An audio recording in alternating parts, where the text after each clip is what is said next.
What makes a path? How do you get a path? Repetition. What makes a path? Something that's already been walked. No, I'm simple. We're talking just a path in the field or in the forest or whatever. What makes a path? Starting point and destination. Repeatedly practice something that's been walked. Repetition. Footsteps. You gotta blaze the trail the first time through. It takes work. Ha, good. Some people work at some of these making paths, right? When I go out into the woods hunting or whatever, I like to follow paths. Sometimes the animals make the paths. Sometimes men have made the paths. Sometimes other, things of vehicles. Pretty much on the same line. This is pretty much on the same line. At my home, there's a fence dividing the two properties. Well, about 3 feet away from the fence is a path. 15 cats over the last 20 years have made that path. It's a cat path. Yes. Okay. Dogs make paths along fences, etc. Repetition of footsteps. To follow. To follow. Okay. Okay. Let's say let's say the path is already started or is there. Okay. It's going to. How do we make or follow paths is the next question. What are these paths like as it relates to our thinking, as it relates to our behavior, as it relates to us? What are these paths like? There's one word that comes to mind. They take you someplace. They lead you somewhere. Okay. Repetition. Think of that word, repetition. What do we call these things that are our paths, pathways? Habits.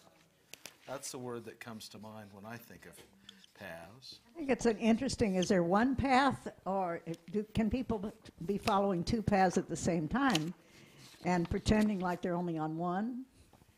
And do we have a religious path and then a path to the food counter and a path to anger, to the credit cards, right? I'll leave this conversation to the counselors among us Right. here. That's right. But habits are things that will lead us places. And this part of the scripture talks about these habits that are either, they're described as evil, bad, wicked, dark, down, death, willful, or quick are the ones that were negative.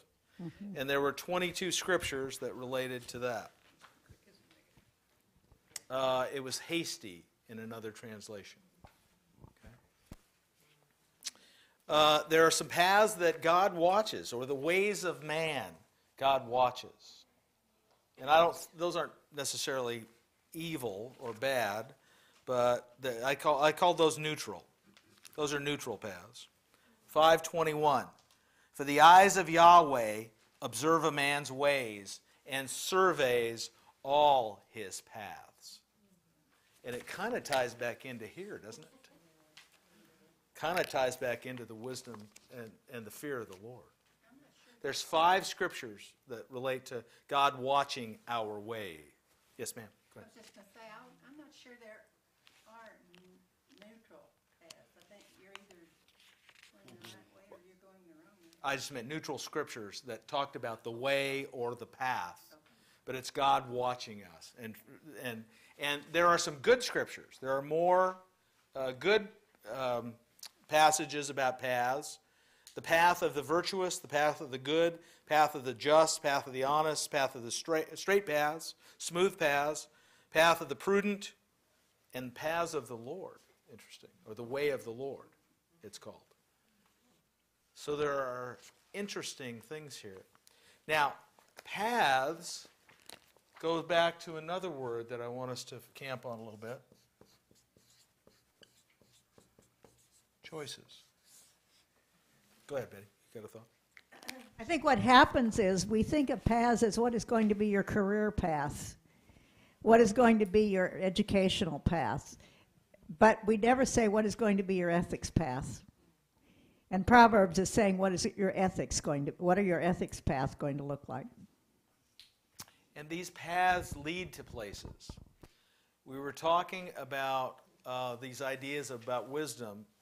There are about 20 different separate things that these paths lead to that are either on the good side, okay? And we'll spend a little bit of time there. And there's some paths that lead you down as well, especially paths to this woman's house here. And in a group of, 30 or 40 people, we should probably spend a little bit of time on this subject. I know that in my men's groups, there's always somebody that shows up that's struggling with this issue of a strange woman or a strange man. Obviously, it's amongst the men's group, it's a strange woman, hopefully. Go ahead, Jeff. Do you want to mention that the original name of the church was The Path, The Way? The Path, the Way. All right. The original name of the church, he said, was The Way, or The Path. Right, that's a good point. Really good. Out of the Acts, right? They called it The Way. There. They first called them Christians, and they called it The Way. The Way. Right. There's a famous guy from the early 20th century, the 1900s, Watchman Nee, and his followers were called The Way, and they kind of became a cult out of that. But his writings are incredible stuff. He would be turning over in his grave to know that they became a cult, but it's called The Way. I don't know if it's still operating or. Yeah. Okay. Well, let's talk about this point about choices here. What does that speak? Think about paths and choices.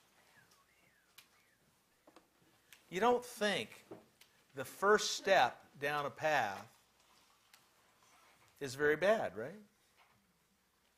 You can't see around the corners. You can't see up over the hill. You can't see around, through the trees, whatever. You don't know exactly where that path's gonna take you. But that first step, it's not a big deal, right? Second step's not a big deal. It starts to get dark. Starts to go down. Not so good. Not good.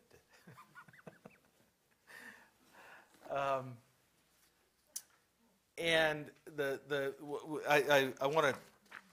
The best scripture about this path issue is from Proverbs 4, verses 18 and 19. This is a beautiful passage of Scripture, and I love this passage. And it gives you the contrast between the two kinds of paths. The path of the virtuous is like the light of dawn, its brightness growing to the fullness of day.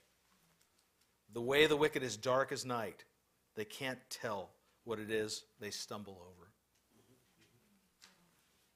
It's so good. It's so beautiful, the way the Scripture says that.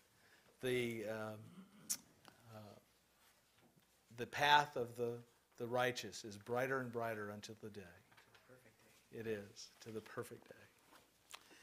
And so, lots to talk about with paths.